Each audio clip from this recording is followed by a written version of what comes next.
to our Global Women Power series. I'm Nancy, and I have a great writer here, Jaime Conrad. It's such a pleasure to meet you and to talk with you. So we're going to have a fun time here. And I have a question for you. First of all, I want to thank you for this opportunity to be with you. My first question actually is, what events in your life have triggered the inspiration inside of you to write?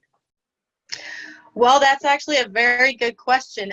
It's actually been little things rather than big things. For example, a big part of my inspiration for my first trilogy was just a friendship that I've had with my best friend from high school for many years. And, you know, the series is about two teenage girls and, you know, all their adventures and time traveling and everything. And, you know, I was just writing that. I just kept thinking of, you know, of Cindy and me doing all that. So that, I don't know, just that particular friendship, it was just kind of it's a very, I guess, a rare friendship that has, you know, stood the test of time when you feel like, you know, you've got that true bond with somebody. Yeah, so that's a big part of it. And just, I mean, just little things. I mean, you know, like raising my daughter. I mean, that's always kind of, you know, I think every mom gets a little bit of inspiration from their kids, you know. Absolutely. So the main character in that series is actually named Bridget, which is my daughter's name.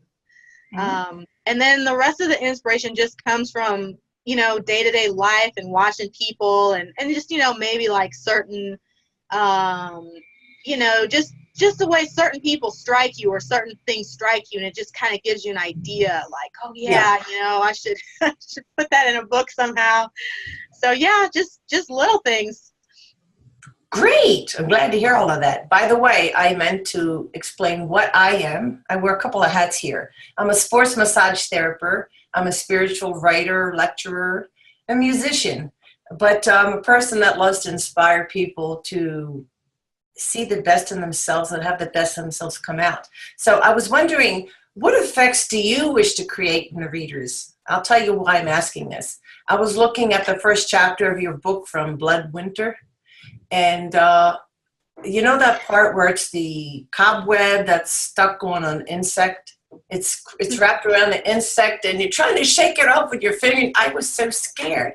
I couldn't read the rest of the chapter. I mean, oh my God, that was so awesome. So stuff like that. What is it that what effects do you try to create in your readers? It scared me. I don't want to read the rest of the book. Well, I mean, that's kind of good to hear in a sense that it, you know, it had that emotional impact. Basically, it depends on what type of book I'm writing. For the thriller stuff, like you were reading, I do want to create that emotional impact. Like I want them to feel it. I want the reader to feel thrilled and they're experiencing all this, you know, wild stuff. You know, like Trent was scared because he's going to look into this house and he doesn't know what he's going to find. And then, yeah, that was just kind of a way to show how he was scared, you know, with the cobweb. So, yeah, the thriller stuff, yeah, I want them to feel it, experience those things. And then, like with the fantasy stuff, a lot of times I'm more like, I mean, there is a moral with the thriller stuff too, but with the fantasy stuff, I kind of like to teach a lesson or like, you know, kind of like show a certain side of, you know, human nature. Yeah. So they kind of come away with that. Okay. You know, one of my biggest fears is to actually walk through a cobweb and go, well, my face, oh no, with me, or I have to inspect the whole area just before I go. Hey, by the way, what type of audience do you target or you hope to target? Well, I've got a few. With my fantasy stuff, I kind of target like a women's fiction audience or fantasy readers, sci-fi, and young adult. Oh, cool. So that's yeah, and then the thriller stuff is, you know, that's a little broader. It's like mystery thriller readers, you know, people that like that sort of thing. How do you, I'm wondering, that's good. I was wondering, how do you handle criticism? Not that we all love it all the time. We benefit from it, both from supporters or even non-supporters. I can't see how you wouldn't have any non-supporters. Yeah, I mean, I can't see anybody that wouldn't want to support you after reading your books. Well, thank you. Well, yeah, criticism is just kind of a thing that goes with the territory. And yeah, there's good and bad. A lot of times, a reader will point something out to me, and sometimes it's actually really helpful. Like, they'll notice, like, oh, well, this kind of didn't really make sense in this part, or like, well, I don't think they would have done this procedure like that. They would have done this in like maybe a police procedure or something. And a lot of times I use it. I mean, I use their constructive advice because it's just going to make my books better. But there's always going to be, I mean, no matter how good someone's book is, or no matter how much work you put into it, there's always going to be, of course, some people that they just, it wasn't for them. They didn't like it. And something that is a really great tool for like anybody who's starting out as a writer, and if they get a bad review and they're like, oh my God, I got a bad review. The best thing to do for that is, it's so fun, is go on Amazon and you pick out like one of the best-selling books you can think of, like Harry Potter or Lord of the Rings or Maze Runner or something like that, and read the bad reviews. And it'll literally be like 1 star, worst book ever written. You're going, how could anybody say that? But it's just to show you that, all books get some bad reviews. So yeah, you don't really worry about it too much. You just keep going, keep improving, and when you get the constructive criticism, I mean, use it, And some people will read it because if something is a bad review, why is it such a bad review? Then they want to go read it. So sometimes really bad publicity on a mass scale is in a person's favor. It gives them publicity. Exactly. So what inspires you? What's your aspirations for the future?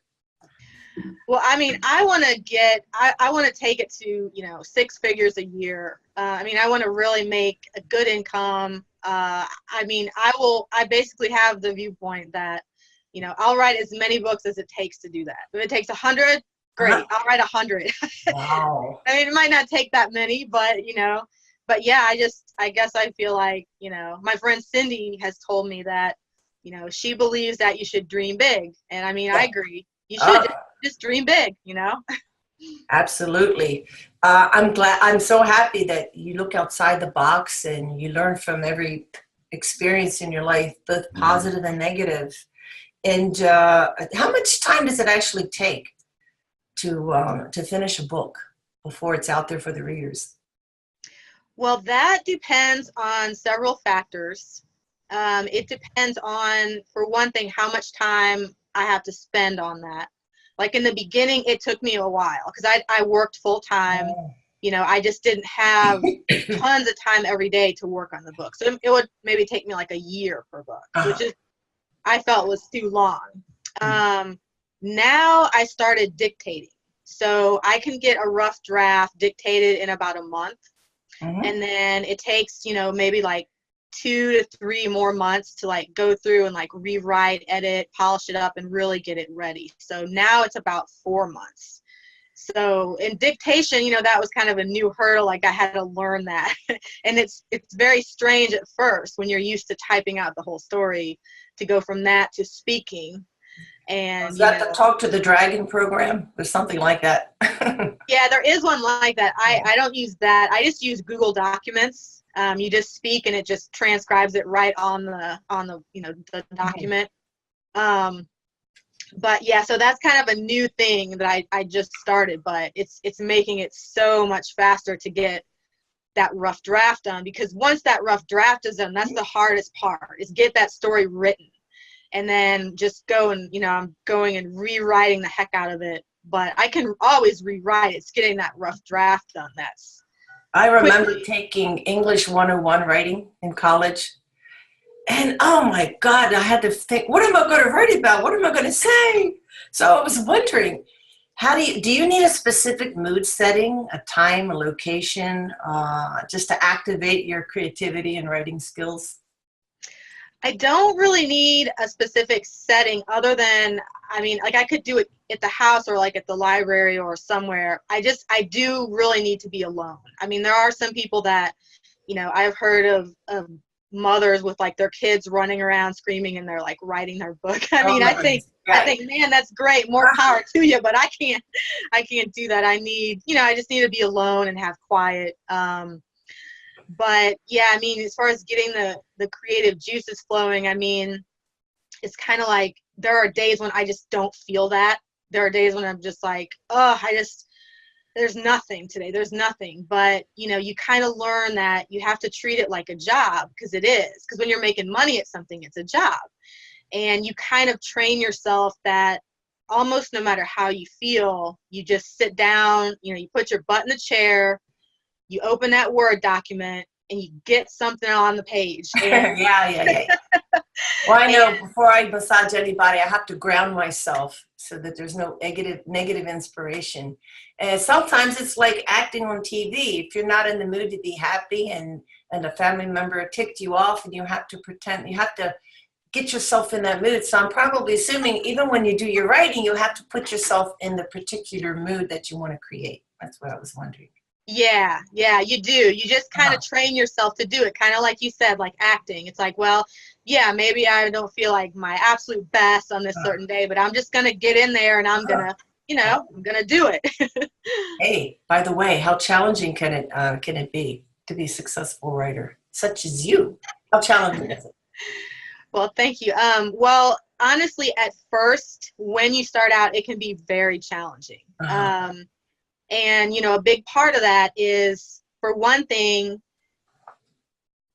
the first time we do something, it's usually not our very best, because, you know, even if the first book is good, you know, it's our first one, and it's kind of, you know, now there are some people that they do get like the perfect book on the first one, which, I mean, more power to you if you do that. But so, you know, the first book, it might not be as great as your 10th book. It probably won't be. But, you know, you master writing, and then the other part of that is you have to understand the other side of it, which is, you know, how do you market the books? How do you promote yourself? How do you get the books to the right readers? Yeah. And that's a whole other learning curve. So, you know, I had to go through all that and, you know, I had to grow as a writer and learn, like, well, how do I really write the books that people want? But then how do I, you know, promote it and get the books to sell? It's like these two different things. So yeah, at first it's challenging. I mean, the best thing to do is, you know, there are some great websites out there. Derek Murphy is an indie author who has some absolutely great advice. I mean, it just saved my neck. Oh. I was ready to quit. I found his. Oh no, don't quit. But his site is creativeindie.com. So that was one that really helped me, because he tells you things that, you know, you are really challenged with in the beginning. I mean, that you don't always know. I mean, the cover has to look a certain way. It's not enough that it be pretty or it look nice. I mean, it's really got to communicate certain things, you know, or the readers just won't buy it. And so you learn these little things, and you learn how to market and how to promote. And so yeah, it's challenging at first, but you can do it, you know, just like any job. There's that learning curve, but you keep going and you bust through, and you can do it, you know, gradually. Just you kind of build it up, build your income up. I'm wondering, I bet it's hard predicting what the audience wants, with how they will react. I'll tell you why. One time I wanted to help my daughter with a GoFundMe project for a really good cause. It was like a health thing. And I see a lot of people weren't getting the results they wanted with their funding projects. And then I would see something stupid like save the cat's whisker, it's going to fall off, and then all of a sudden they raised $2 million. So it's frustrating, but you have done it. Yeah. You have done it. So how can a woman empower herself to be successful as a writer? Like you're functioning as a wife, a mother, an employee. You've got so much energy in you. It radiates from you. That beautiful thing comes out of you. You shine. So what is the trick?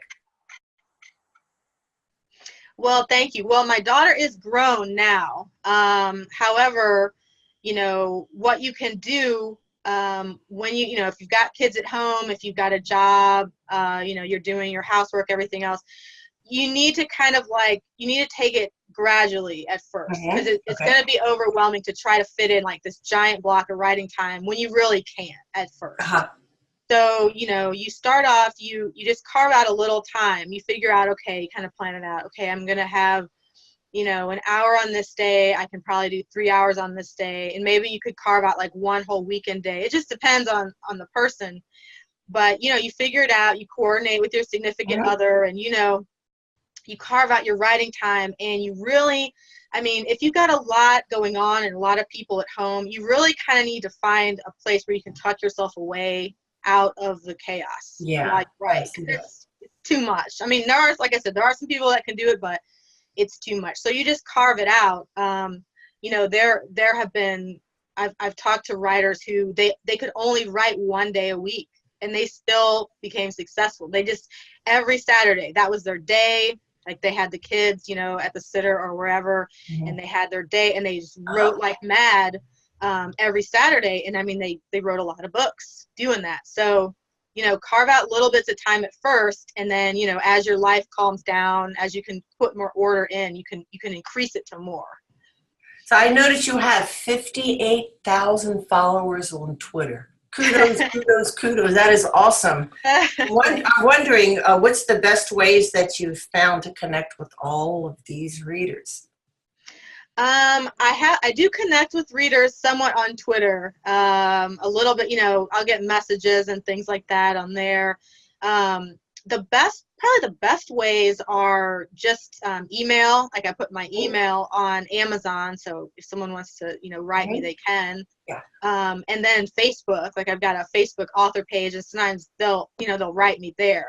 So those are the best ways for me. But I mean, I know every author has their own kind of best spots to hang out with readers. I've got a message for the listeners, the viewers of this. ConradFantasy.com. I was on there today, and I like the giveaways and the prizes that you have for everybody, to give them samples of your fantastic work. And